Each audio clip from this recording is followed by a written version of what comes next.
ای خدای بلند مقام، ای بزرگوار، ای آمرزنده، ای مهربان، تویی خدای بزرگ که هیچ مثل و مانندی ندارد و به گفتار و کردار خلق شنوا و بیناست. و این ماه است که مقامش را عظیم کردی و کرامت و شرافت و فضیلتش بر سایر ماه ها دادی. و این ماه است که روز اش بر من واجب گردانیدی و این ماه رمضان است که در آن قرآن را نازل فرمودی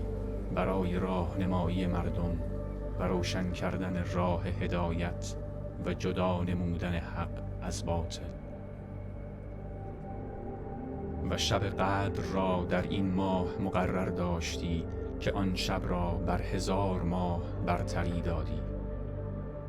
پس ای خدایی که بر همه منت داری و هیچ کس بر تو منت ندارد، بر من منت گذار در میان آن همه بندگانت که منت گذارده ای و از آتش دوزخ نجات بخش و به بهشت ابدت داخل گردان به حق رحمت بی پایانت، ای مهربان ترین مهربانان